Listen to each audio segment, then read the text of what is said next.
We are back. Today, a handful of small jobs, probably a little bit of filler work, and attack the front body loom. This video will probably be over another 2 days, just so I can spread it out and get enough content in it. First thing we've got to do today is we've got one rear knuckle stripped down. I did that yesterday afternoon, just to work out exactly how I could do it and if I could get it in the press. But we've got the other one here. All the nuts and bolts are off. I've actually got them up there soaking in the coke mix, which I'll drain at some point. Looks like it might have got some of the dirt off, but I don't think it's done bugger all. Might try them in a degreaser or something. Anything to stop any real manual labour to have to clean them up, but we'll see. Otherwise, yeah, we'll pull this knuckle apart. Probably have to smack it with a hammer a couple of times to get it apart, then I'll chuck it into the press and get everything off it. Well, all the bushes. So we've got 2 bushes, 1 ball joint. Show you how I remove those shortly. Alright, so the knuckle's stripped down. We've got the ball joint from Hikis there, bush here, bush here. The Hikis has also got a circlip on the back, so we'll just remove that off. For the bin.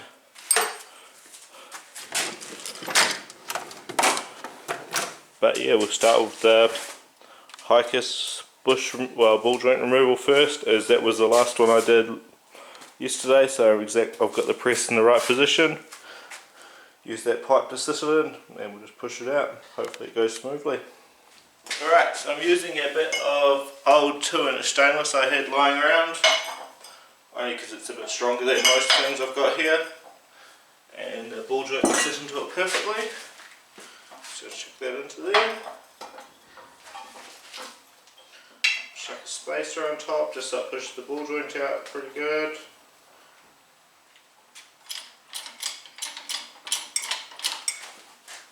Right, square that up.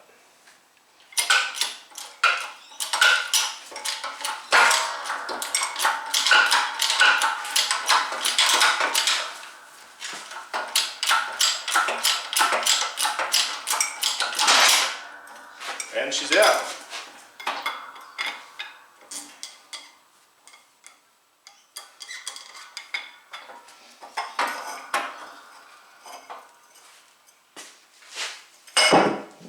This time we've got a couple of little spaces on the top, not as central as they probably should be, but should be right, and then a socket on the bottom for the bush to push into.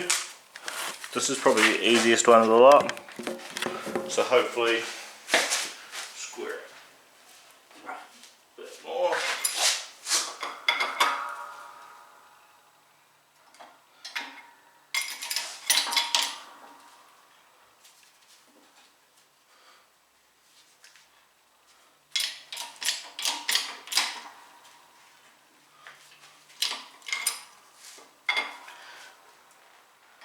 Always happens. You always think you got it better, turns out it's worse. I'm glad I don't have to push stuff out every day.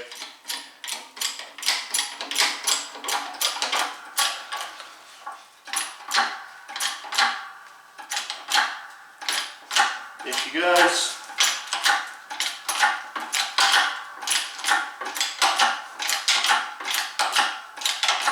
See if we get a good noise at the end. Yep. This has got to be the most complicated bush, the last one. At the moment there's a chance it's all going to fall to pieces and I'm going to have to reset and try and get it into a better position. But sometimes it just works first time. So let's see how we go.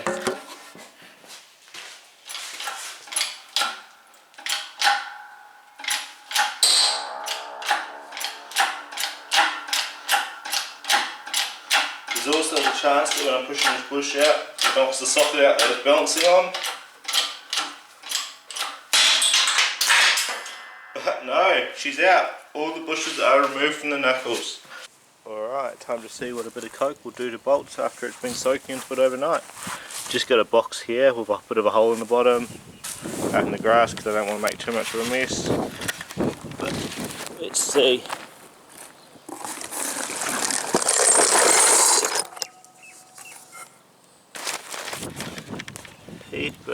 shit left over in the bowl.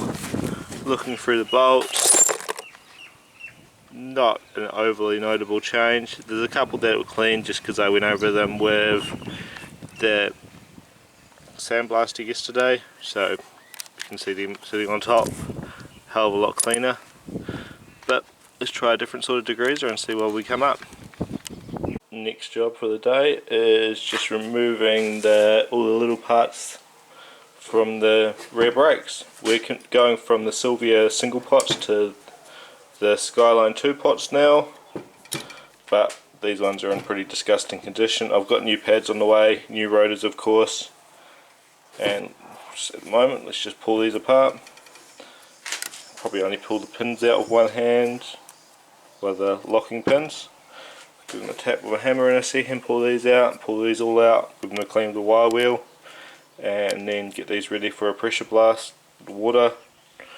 See how clean we can get them before we put some paint on them. So 2 minutes later they're all apart. We've got the back shims in case the new pads don't come with any.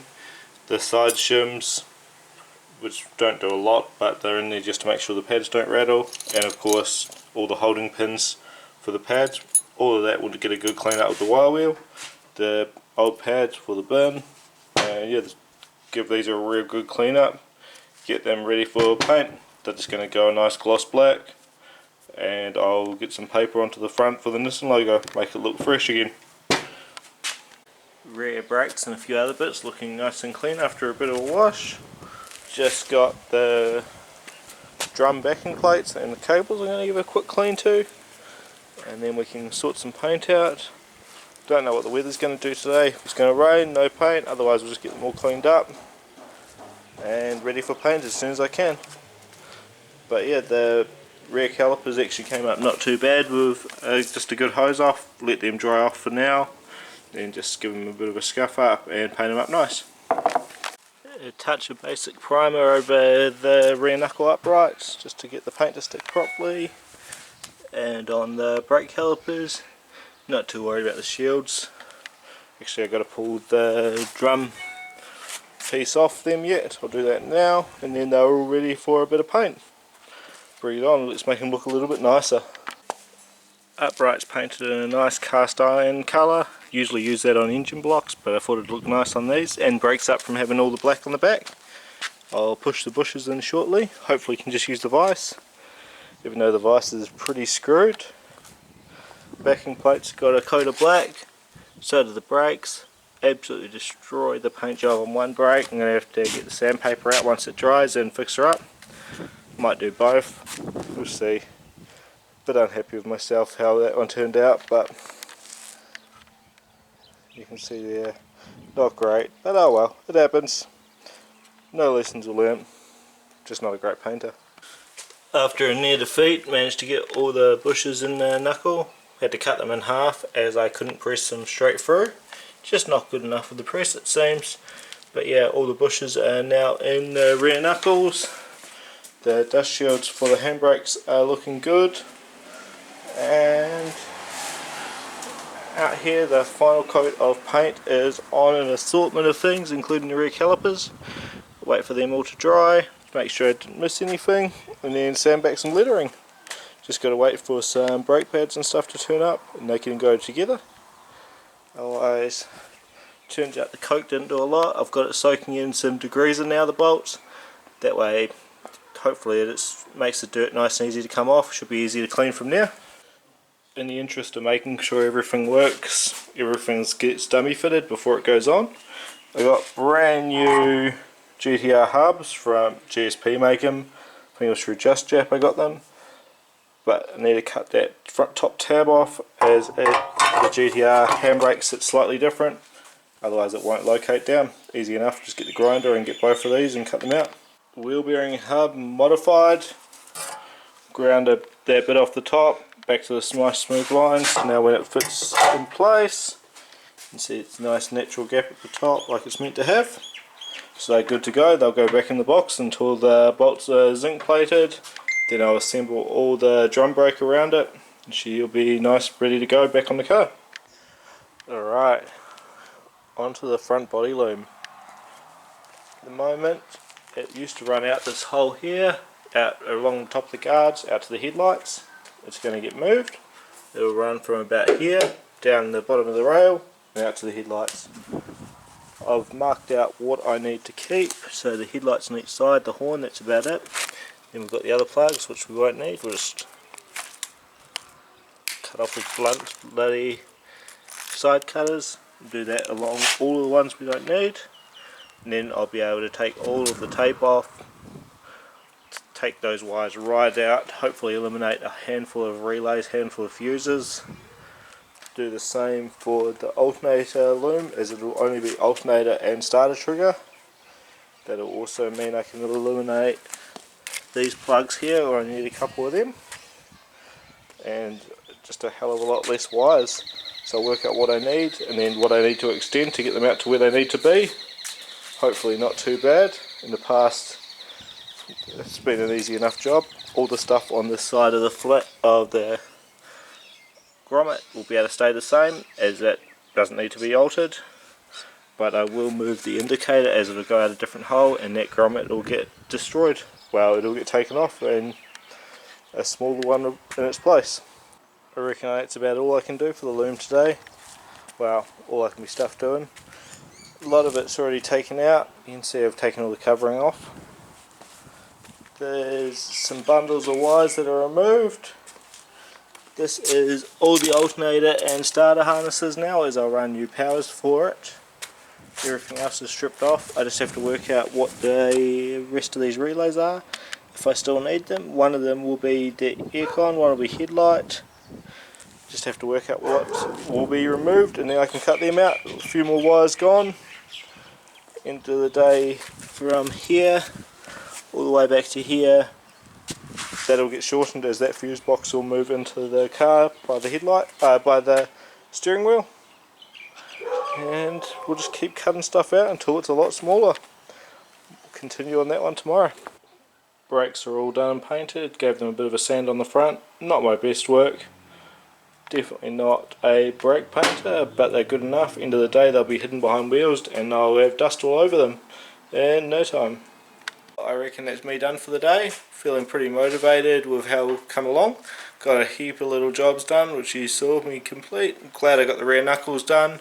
Those bushes were an absolute fight.